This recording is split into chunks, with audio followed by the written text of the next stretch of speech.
ಕಾಂಗ್ರೆಸ್ ನಾಯಕ ರಾಹುಲ್ ಗಾಂಧಿ ಎಡವಟ್ಟಿನ ಸರಮಾಲೆ ಮುಂದುವರೆದಿದೆ. ಇದೀಗ ರಾಹುಲ್ ಹೇಳಿಕೆಯನ್ನು ಅಸ್ತ್ರವನ್ನಾಗಿಸಿಕೊಂಡ ಕೇಸರಿ ಸೇನೆ ಕೈಪಡೆ ವಿರುದ್ಧ ಮುಗಿಬಿದ್ದಿದೆ. ಯಾಕದು ಬನ್ನಿ ನೋಡೋಣ.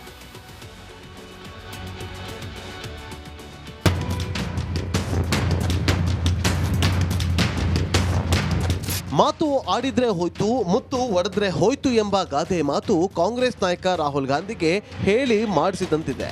ಹೌದು, ಕಾಂಗ್ರೆಸ್ ಯುವರಾಜ ಏನೋ ಮಾತಾಡಲು ಹೋಗಿ ಇನ್ನೇನೋ ಮಾತಾಡಿ ಕೇಸರಿ ಸೇನೆಗೆ ಅಸ್ತ್ರವನ್ನ ಕೊಡುತ್ತಲೇ ಇದ್ದಾರೆ. ಸರ್ಕಾರದ ವ್ಯವಸ್ಥೆ ಬಗ್ಗೆ ಮಾತಾಡಲು ಹೋಗಿ ಮತ್ತೊಮ್ಮೆ ಎಡವಟ್ಟು ಮಾಡಿಕೊಂಡಿದ್ದಾರೆ. प्राइम मिनिस्टर हाउस में जब दादी प्राइम मिनिस्टर थी तब था, पापा थे, मनमोहन सिंह जी थे, तब भी मैं जाता था, तो मुझे सिस्टम अंदर से मालूम है. और मैं आपको कह रहा हूं, system is aligned against lower castes.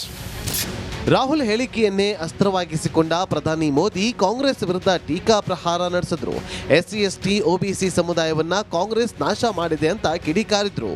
शहजादा ने मान लिया है कि उनकी दादी, उनके पिताजी, उनकी माताजी के समय जो सिस्टम बना वो दलितों, पिछड़ों, आदिवासियों का घोर विरोधी रहा है. ರಾಹುಲ್ ಹೇಳಿಕೆ ಇದೀಗ ಕಾಂಗ್ರೆಸ್ಗೆ ಇರಿಸು ಮುರಿಸು ತರಿಸಿದ್ದು, ಇದಕ್ಕೆ ಕೈಪಡೆ ಹೇಗೆ ಕೌಂಟರ್ ಕೊಡ್ತಾರೆ ಅನ್ನೋದನ್ನ ಕಾದು ನೋಡಬೇಕು. ನಮಸ್ಕಾರ, ಕರ್ನಾಟಕ ಪ್ರೈಮ್ ಟೈಮ್ಗೆ ಸ್ವಾಗತ. ನಾನು ಜಯಪ್ರಕಾಶ್ ಶೆಟ್ಟಿ. ಇಡೀ ಕರ್ನಾಡು ಇವತ್ತು ರೆಬೆಲ್ ಆಗಿ ನಿಂತಿದೆ. ಈ ಹಗರಣಗಳನ್ನು ಸದನದಲ್ಲಿ ಪ್ರಸ್ತಾಪ ಮಾಡಲು ಕೂಡ ಕಾಂಗ್ರೆಸ್ ಹಿಂದೇಟು ಹಾಕಿದ್ದೇಕೆ? ನಿಮ್ಗೆ ಸಂಬಳ ಅದಕ್ಕೆ, ನಿಮಗೆ ವಾಹನ ಅದಕ್ಕೆ, ನಿಮಗೆ ವೆಪನ್ ಅದಕ್ಕೆ, ನೀವು ಅದನ್ನು ಸೆರೆ ಹಿಡಿಬೇಕಾಗಿತ್ತು. ನೀವು ವಿದ್ಯುತ್ ಬರ ಇದೆ ಅಂತ ಹೇಳ್ತಾ ಇದ್ದೀರಿ, ಎಲ್ಲಿ ಬರ ಇದೆ ನೀವು ಹೇಳಬೇಕು. ಪಾಕಿಸ್ತಾನ್ ಆಕ್ಯುಪೈಡ್ ಕಾಶ್ಮೀರ್ ಅದು ಎಂದೆಂದಿಗೂ ನಮ್ಮದು. 40 ಮೆಷಿನ್ಗಳು ತಂದಿತ್ತು ನೋಟ್ ಎಣಿಸುವುದಕ್ಕೆ, ಅದೇ ಹಾಳಾಯಿತು. ಮಥುರಾದ ಗಲಾಟೆ ಇದೆಯಲ್ಲ, ಅದು ಸ್ಥಳೀಯವಾಗಿ ಕೂತು ಪರಿಹರಿಸಬಹುದಾದಂಥ ಕಾನೂನಿದೆ. ಗ್ಯಾರಂಟಿ ಯೋಜನೆಯಿಂದ ನಷ್ಟ ಆಗಿದೆ, ಲಾಭ ಆಗಿದೆ, ದಯವಿಟ್ಟು ಹೇಳಿ.